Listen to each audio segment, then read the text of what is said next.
Have you ever noticed that the older we get, the more we're told to keep pushing, stay productive and never slow down? Like there's some kind of shame in resting, some guilt in taking a breath.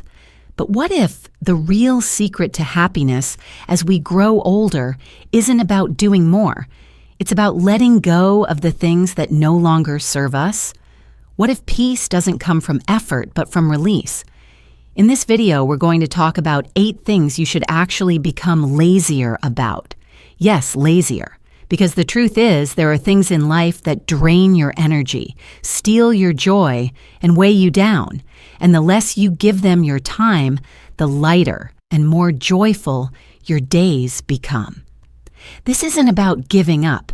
It's about finally choosing where your energy goes. And when you do, you'll realize that growing older isn't a decline. It's a refinement.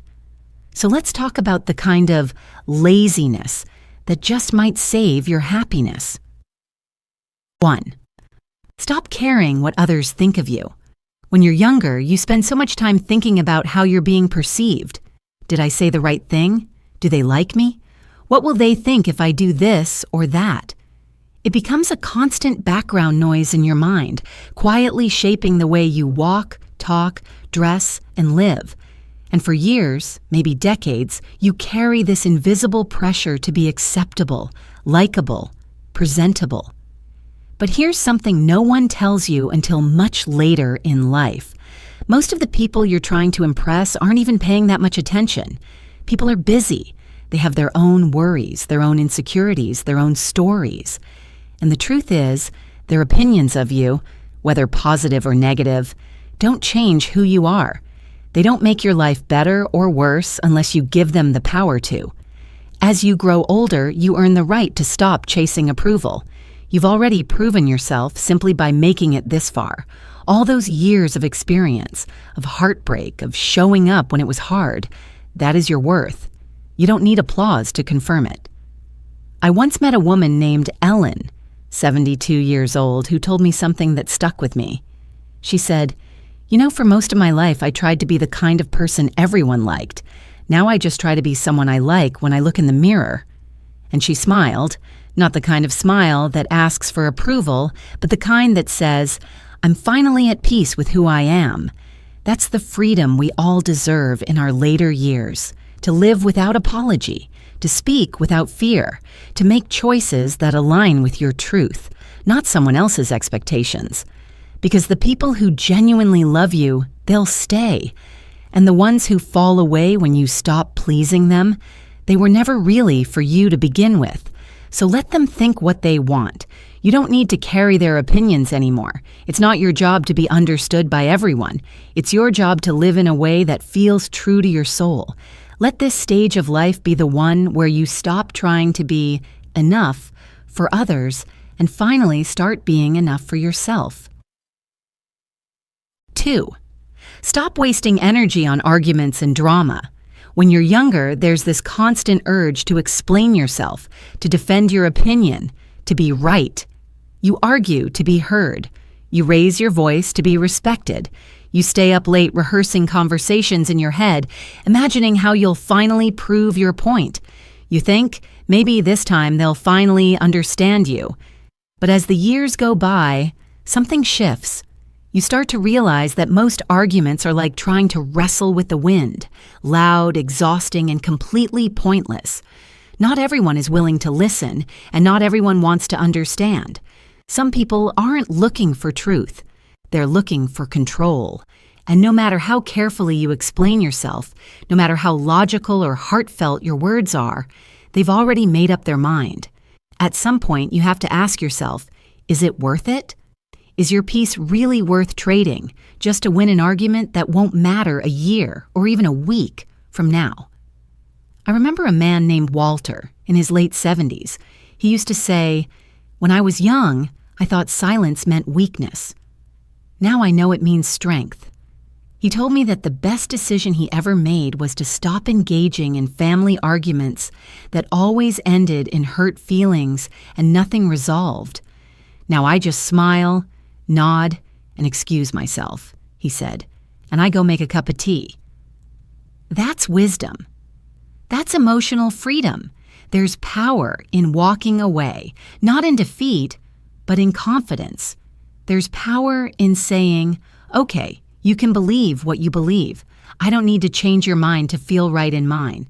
That doesn't make you passive. It makes you peaceful. Drama thrives on attention. Arguments feed on ego.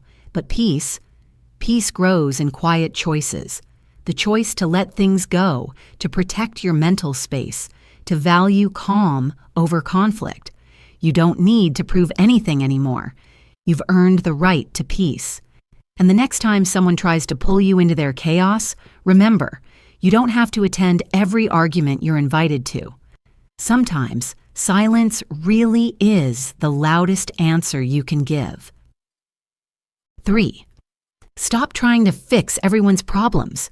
For most of your life, you may have been the one everyone turned to, the problem solver, the advice giver, the emotional glue that held things together when everything else felt like it was falling apart.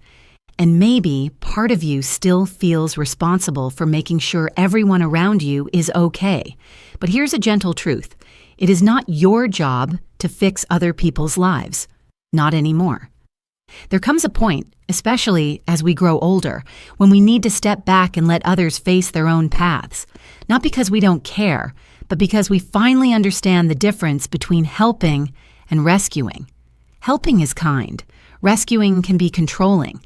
And often, when we try to fix everything for someone, we take away their opportunity to grow, to learn, to struggle, and come out stronger on the other side. I once spoke with a grandmother named Diane. She had spent decades trying to keep her adult children from making bad decisions. She paid their bills, gave constant advice, even sacrificed her own retirement to bail them out of trouble. But one day, she said to me, I realized I wasn't saving them. I was holding them back, and I was slowly losing myself in the process. That moment changed everything for her. She didn't stop loving her family, but she did start setting boundaries, and for the first time in years, she started painting again, gardening, laughing. You don't have to carry everyone's burdens to be a good parent, sibling, or friend. Sometimes the most loving thing you can do is to simply listen, to be there without trying to fix, to say, I trust you to figure this out, because you deserve peace too. You've done your part. You've shown up for others. Now, it's okay to show up for yourself. Let people walk their own journeys. Let them learn, stumble, fall, and rise again. Just be there, quietly cheering them on from the peace of your own well-earned space. 8. Fourth, stop chasing perfection and let go of regret. When we're young, we're taught to aim high, to chase goals, to avoid mistakes at all costs. We build this quiet obsession with perfection, being the perfect parent, the perfect spouse, the perfect version of ourselves. And for years, we carry this weight like a badge of honor. But as time passes, that badge starts to feel heavy. And one day, we wake up and realize perfection isn't just impossible, it's unnecessary. You see, real life is messy.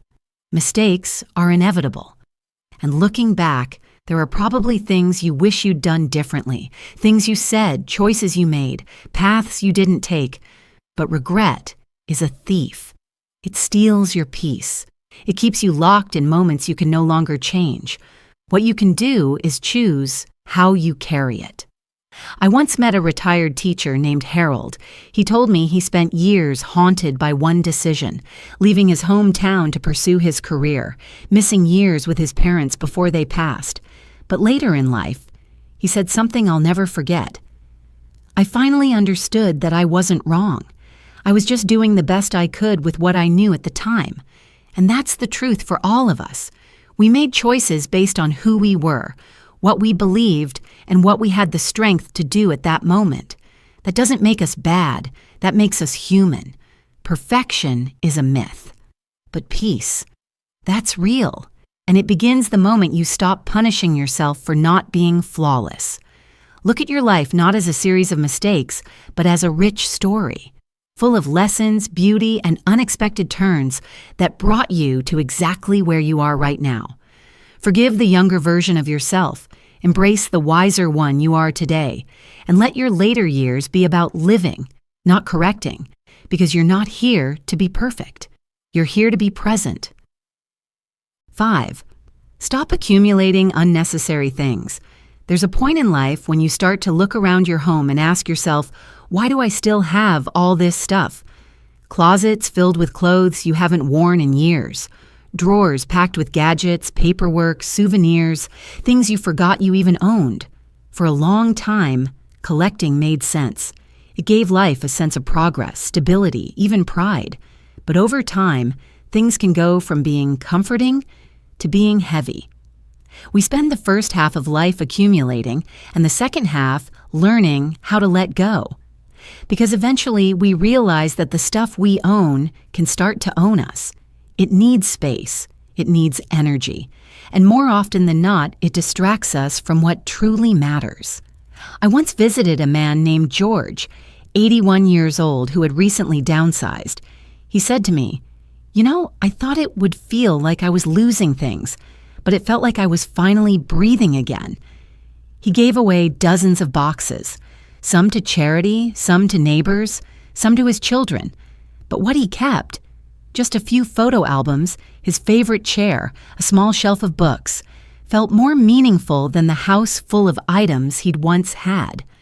Because in the end, it's not the number of things we collect, it's the number of moments we cherish, the laughter around the dinner table, the quiet mornings with coffee and sunlight, the feeling of calm when your home reflects your heart, not just your history.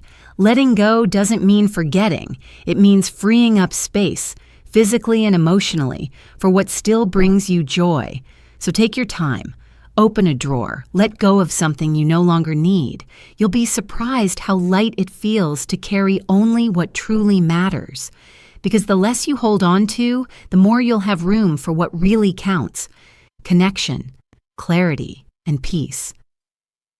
6. Stop trying to please everyone.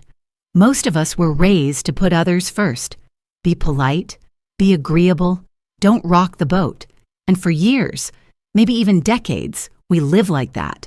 Always saying yes, always trying to keep the peace, always carrying the invisible burden of keeping everyone else happy. But here's something that may take a lifetime to learn. You cannot please everyone, and you're not supposed to. Some people will appreciate your kindness. Others will take advantage of it. Some will be grateful when you show up. Others will still expect more. And if you spend your whole life chasing approval, bending yourself to fit everyone's expectations, you'll end up losing sight of who you really are. You don't have to be the dependable one all the time. You don't have to attend every gathering you don't enjoy. You don't have to say yes when your heart is screaming no. You've earned the right to make yourself a priority now. I once knew a woman named Linda, a retired nurse in her 60s. She spent most of her life doing what everyone else needed, caring for her parents, her children, her patients, her friends. But one day she told me, I realized I was showing up for everyone but myself, and I didn't even know what I wanted anymore. So she started small, declining invitations she didn't feel like accepting, taking quiet mornings for herself, finally learning to paint like she always wanted. And something beautiful happened. She started to feel alive again, because when you stop trying to please everyone, you begin to reconnect with the one person you've ignored for too long, yourself. The people who truly love you will understand when you set boundaries, and the ones who don't, maybe they were only attached to the version of you that served their needs, not your well-being. So give yourself permission to disappoint a few people in order to stay true to yourself. It's not selfish, it's honest, it's healthy, it's necessary. At this stage of life, you no longer owe the world your compliance. What you owe yourself is freedom. Freedom to rest, to say no, to live as you please. 7. Stop rushing through life. For so many years, life felt like a race. Deadlines, appointments, obligations. We were always getting somewhere, chasing something, checking things off a list. And somewhere along the way, we began to equate movement with meaning, like if we weren't busy, we weren't valuable. But the truth is, some of the most important moments in life happen in the stillness. As we grow older, something inside us starts to shift. The rush no longer feels exciting. It feels exhausting.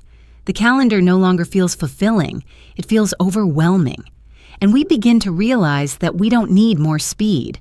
We need more space. I remember talking to a retired man named Carl who used to work in logistics. His life was always about schedules, planes, trucks, shipments, deadlines. But now, every morning, he wakes up, drinks his coffee on the porch, watches the squirrels run across the fence, and listens to the birds without looking at the clock. When I asked him how retirement felt, he smiled and said, "It's the first time in my life I've actually seen the sunrise." That's the kind of moment we often missed when we were rushing. Simple, quiet beauty. A hot cup of tea. A walk with no destination. The smell of rain, the sound of laughter. These things were always there, but we were always too busy to notice. Now is the time to slow down, not because you're weak, but because you finally understand what matters. Stop filling your days with urgency. Let go of the need to always be productive. Give yourself permission to sit still, to breathe deeply, to do nothing, and call it everything. This isn't about wasting time, it's about finally using it well. Because when you stop rushing, you start noticing, you start feeling, you start living, not for what's next, but for what's now. 8. Stop worrying about the future. Worry has a way of creeping in, especially at night. When the house is quiet, the lights are low, and your thoughts get loud. What if my health declines? What if I run out of money? What if I become a burden to someone I love? It's human to worry, but it's also human to step back and ask, has worry ever actually solved a problem? Most of what we fear never happens, and even when it does, we handle it because we're stronger than we think. Think about everything you've already lived through. The challenges you didn't see coming, the losses you thought you couldn't bear, the moments when you weren't sure you'd get through, but you did. Somehow, you did. You adapted, you adjusted, you endured, and you'll continue to. Worry doesn't prevent pain. It only prevents peace. It takes away today without giving anything back tomorrow. And the truth is, you deserve to enjoy the time you have left without being consumed by the time you might not. I once sat with a woman named Joyce. She was 88 years old and sharp as ever. When I asked her what her secret was to staying so joyful, she said, "I stopped living in the future. It hasn't happened yet. Why should it ruin my present?" So instead of filling your thoughts with what ifs, start filling your life with what is. What is here? What is beautiful? What is still within your reach? The warmth of the sun, the sound of a familiar voice, the taste of your favorite meal, the simple joy of being able to feel, breathe, and love. Every single day is a gift, not because it's guaranteed, but because it's not. And that's what makes it precious. Let the future unfold on its own. Trust that you'll meet it with the same quiet strength that's carried you this far. And in the meantime, don't miss today. So here we are, at the end of this reflection, and perhaps at the beginning of something more important. You've spent a lifetime working, giving, striving, pushing through. You've carried families, responsibilities, expectations, and sometimes even pain in silence. But now, it's time for something else. Not more effort, not more achievements, just more peace. Because the truth is, happiness in this stage of life doesn't come from doing more. It comes from doing less of what no longer serves you. Less worrying, less pleasing, less proving, less carrying what was never yours to hold. You don't have to explain yourself anymore. You don't have to be busy to feel worthy. You don't have to be strong all the time. What you do need is to rest, to breathe, to laugh, to reconnect with the quiet joy of simply being alive. You've earned this.